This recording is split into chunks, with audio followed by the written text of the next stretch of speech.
네, 이번에는 국회로 가겠습니다. 7월 국회에서 가장 우선적으로 처리해야 될 의안 가운데 하나로 꼽히는 게 바로 방송 3법인데요. 어떻게 되는 건지 이호찬 전국 언론노조 위원장과 이야기 나눠보겠습니다. 나와 계시죠? 네, 안녕하십니까. 네, 7월 국회에서는 어떻게 좀 처리가 될까요?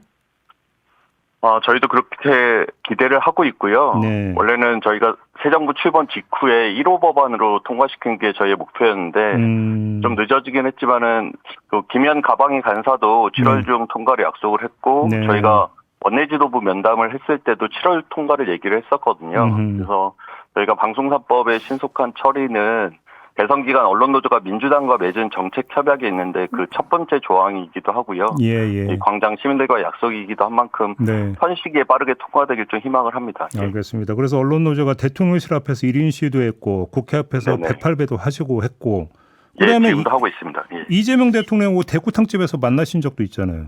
우연히. 네. 그때 아주 우연히요. 어떤 대화 나누셨어요, 그때?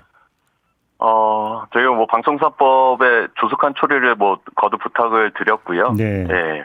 대통령도 관심을 표명을 했고 또 이제 저희가 식사를 마치고 뭐 잠깐 얘기할 기회가 있었는데 네. 그때는 대통령께서 공영방송에 대한 민중통제라는 이야기를 하셨어요. 민중통제? 네, 여야 정치권이 언제 어떻게 바뀌더라도 네. 시민들이 직접 공영방송을 통제할 수 있어야 된다. 그런 말씀을 하셔서 제가 현재 법안에 있는 사장 국민추천위원회가 그런 취지를 담고 있다. 그렇게 좀 의견을 드렸었습니다. 아, 그래? 어제 어떤 보도가 있었냐면 이재명 대통령이 이제 그 공영방송 사장 선출 방법을 사장 후보 국민추천위에서 복수로 이제 추천을 하면 이사회가 특별 다수제, 그러니까 제적이사 5분의 3 이상의 찬성으로 결선 투표를 통해서 최종 후보를 선출하는 이런 방식으로 바꾸자라는 거잖아요.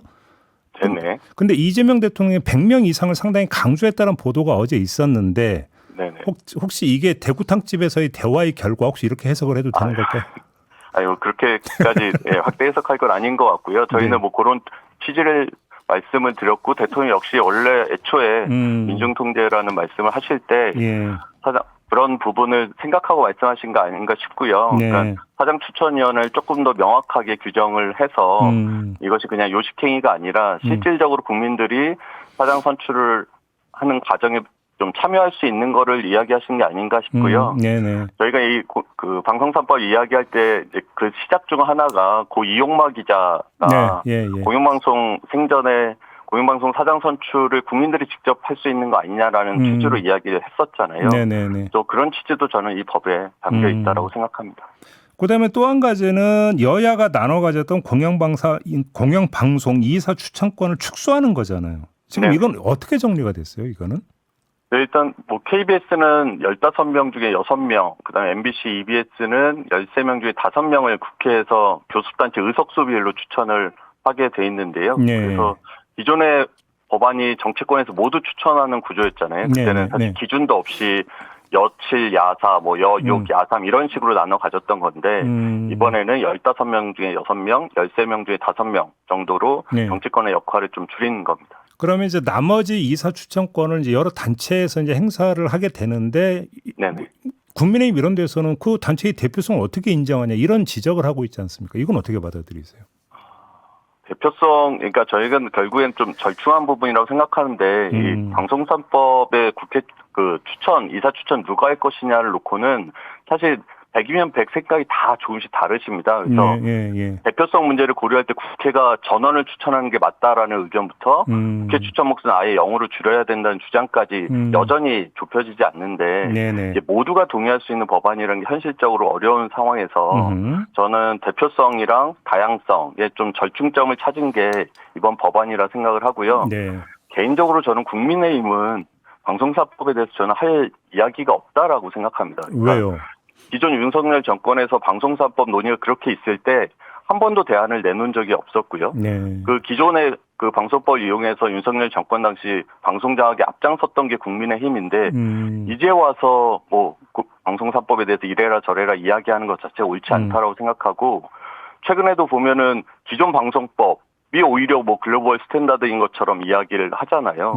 여전히 저는 방송장악의 꿈을 욕망을 국민의힘이 버리지 못하고 있다. 이렇게 좀 지적하고 싶습니다. 그럼 제가 지금 이래서 국민의힘의 김장겸 의원이 네네. 방송 3법이 통과되면 민노총 언론노조가 영구히 공영방송을 장악하는 구조가 될 것이라고 한 거에 대한 평을 좀 그 질문으로 들으려고 했는데 굳이 들을 필요가 없나요?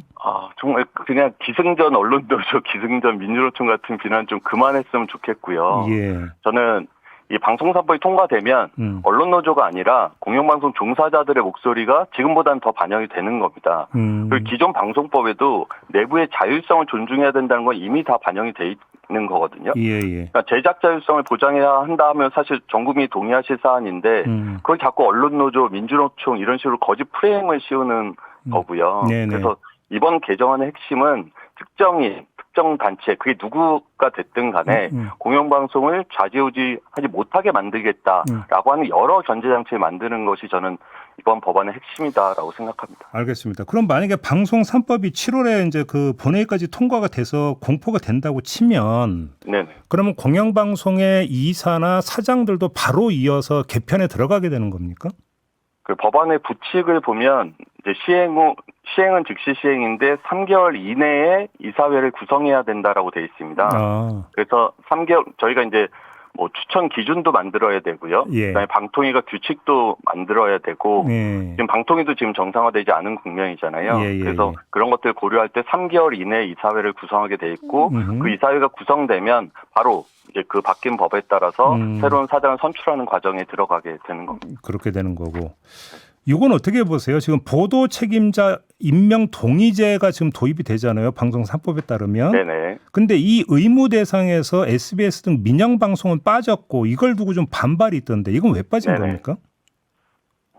당초 이 법안 자체가 국민들이 아시는 것처럼 공영방송의 지배구조 개선을 위한 것이었고 또 공영방송의 내부 견제 시스템을 법제화하자는 것이었습니다. 그런데 이제 논의 과정에서 YTN이나 연합뉴스TV 같은 보도 전문 채널의 보도 책임자 임명 동의제나 사장 추천이 구성이 포함이 된 건데요. 여기에 내부적으로는 SBS나 종편, 지역 민방으로도 이걸 확대해야 된다라는 논의가 있었던 건 맞는데 민주당 내부 논의 과정에서 현 시점에서 그렇게 확대하기는 좀 과하다 이렇게 결론을 내린 걸로 알고 있습니다. 민영이기 때문에 그렇다 혹시 이런 논리인가요? 그래요. 근데 민영이라 하더라도 뭔가 이거 허가제이기 때문에 공공성을 좀 띠고 있는 거 아닌가요? 네, 맞습니다. 그래서 지금 시점에서 SBS 노동조합이나 지역 민방들이 지적하는 건 당연히 옳다라고 생각을 하고요. 공영방송뿐만 아니라 종편이나 지상파 민영방송에도 보도를 하는 조직이라고 하면 임명동의제를 확대하는 것이 맞다라고 생각을 하는데요. 그러니까 과연 이 요구를 그런데 우리가 현 시점에서 관철시킬 수 있느냐의 문제 같습니다. 그래서 저희 입장에서는 이번 개정안에 만약에 반영되기 어렵다라고 하면 향후에 방통위 제어가 재승인 과정이나 임명동의제 시행 여부를 좀 중요한 심사 기준을 담거나 사회적 여론이 좀 더 만들어진다라고 하면 법 개정도 가능할 수 있다고 생각을 하고요. 또 이번 법안에 보면 내부 편성규약을 위반할 때 과태료나 벌칙 조항이 포함되어 있거든요. 그래서 임명동의제를 이 편성규약에 반영하기 위한 그런 노력에도 좀 집중을 할 생각입니다. 알겠습니다. 연결한 김에 이것도 좀 마저 여쭐게요. 그 이진숙 방통위원장이 지난주 토요일에 경찰 조사를 받았어요. 근데 출석하면서 뭐라고 주장을 했냐면 10년 전 일을 지금 문제 삼는 건 대단히 정치적 목적이 있는 것이다. 이렇게 주장을 했는데 좀 평을 해 주신다면요. 이 논란이 정권이 바뀌니까 시작된 게 아니잖아요. 그러니까 이진숙 씨 청문회 때부터 논란이 됐던 사안이고 국민적인 관심사가 됐던 사안인데 저는 오히려 수사 속도가 너무 늦다라고 판단을 하고요. 그러니까 제 기억에 이진숙 씨가 국회 청문회에서 이 법과 관련 의혹 나왔을 때 단돈 10,000원도 뭐 사적으로 사용한 게 없다 이렇게 계속 주장을 했던 기억이 나는데 이번에 보니까 그게 100만 원으로 바뀌었더라고요. 그래서 저는 그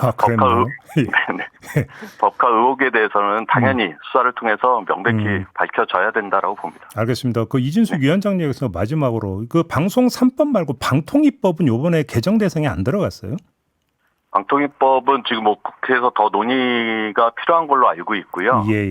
그 어차피 이 법안이 방송 3법이 개정되더라도 방통위가 이제 임명 제청을 하거나 임명을 해야 되고 또 방통위 규칙 통해서 일부 추천 기준을 만들어야 되거든요.